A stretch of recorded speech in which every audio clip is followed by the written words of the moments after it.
มหาศีลนี่มีอยู่7 ข้อ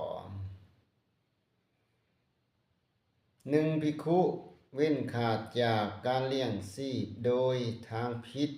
ด้วยเดรัจฉานวิชาเช่น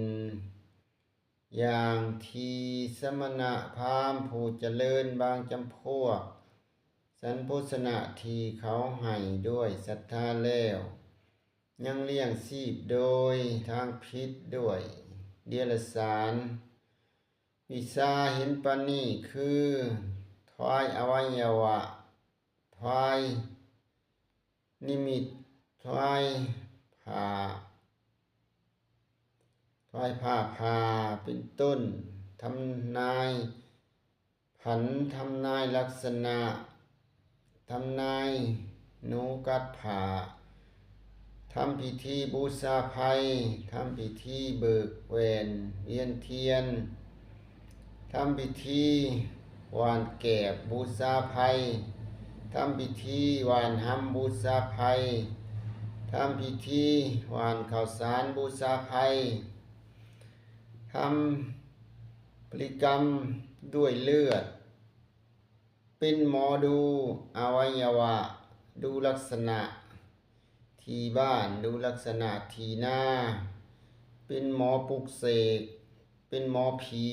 เป็นหมอลงยันเลขลงยันคุ้มกันบ้านเฮือนเป็นหมองูเป็นหมอยาผิด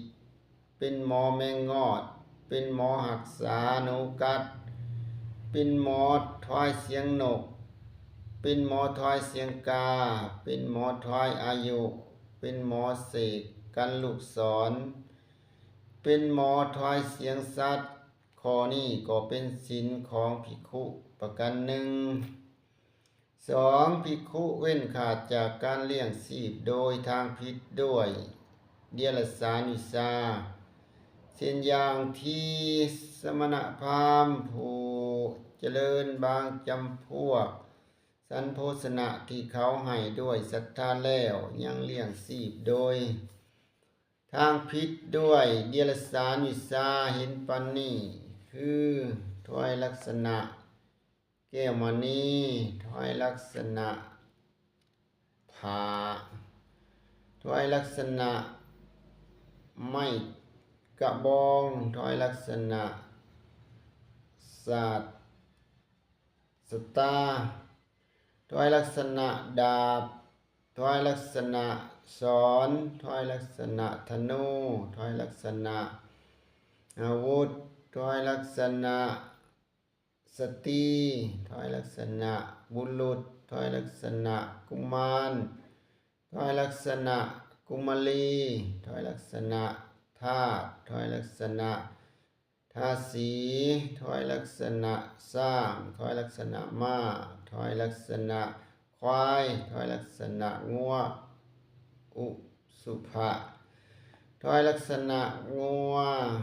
ถวายลักษณะแบ่ถวายลักษณะแกะถวายลักษณะไก่ถวายลักษณะนกกระทาถวายลักษณะเหียถวายลักษณะตูนถวายลักษณะเต่าถวายลักษณะกวางข้อนี้ก็เป็นศีลของภิกขุประการหนึ่งข้อ 3. ภิกขุเว้นขาดจากการเลี้ยงชีพโดยทางผิดด้วย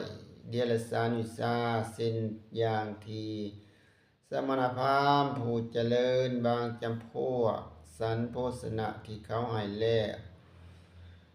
ด้วยศรัทธายังเลี้ยงชีพโดยทางผิดด้วยเดรัจฉานวิชาเห็นปานนี้คือดูฤกษ์ยัตตาทัพว่าพระราชาจักยกออกพระราชาจักยกจักบ่ยกออกพระราชาภายในจักยกเข้าประสิทธิ์พระราชาภายนอกจะถอยพระราชาภายในจักมีไสพระราชาภายนอกจักประไสพระราชาภายนอกจักมีไสพระราชาภายในจักประไสพ พระราชาองค์นี้จักมีไสพระราชาองค์นี้จักประไสเป็นหมอทรงเจ้าบวงสรวงพระอาทิตย์บวงสรวงท้าวมหาพรหมจมมนผลภัย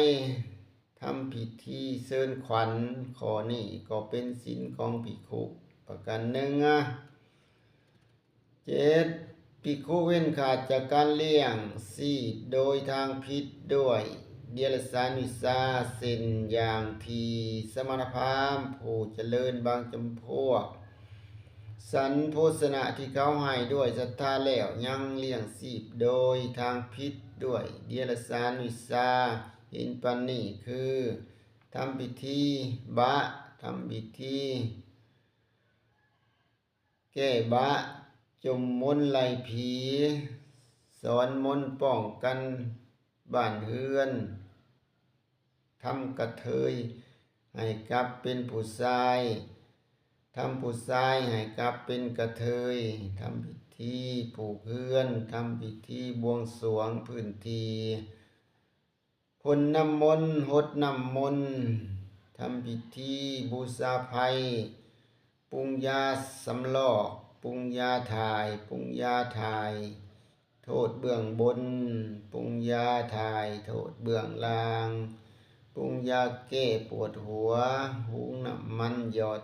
ถูปรุงยาตาปรุงยาหนัดปรุงยาทา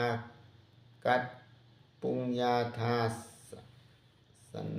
สมานป้ายยาตาทำการผ่าตัดรักษาเด็กสะบาดแผลข้อนี้ก็เป็นศีลของภิกขุประการหนึ่งมหาบพิตรภิกขุสมบูรณ์ด้วยศีลอย่างนี้ยอมบ่ประสบภัยแต่ใดเลย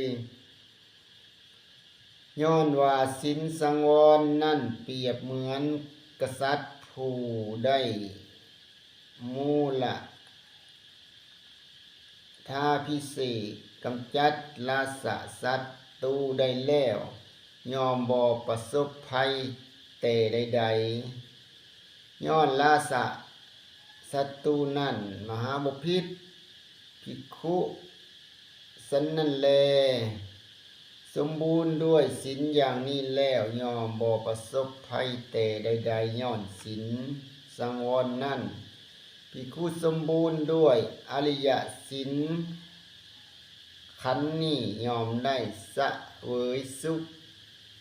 อันปราศจากโทษในภายในมหาบพิตรภิกขุชื่อว่าเป็นผู้ถึงพร้อมด้วยศีลด้วยประการดังกล่าวมานี่แลอันนี้มหาศีลเนาะในคู่มือพระวินัย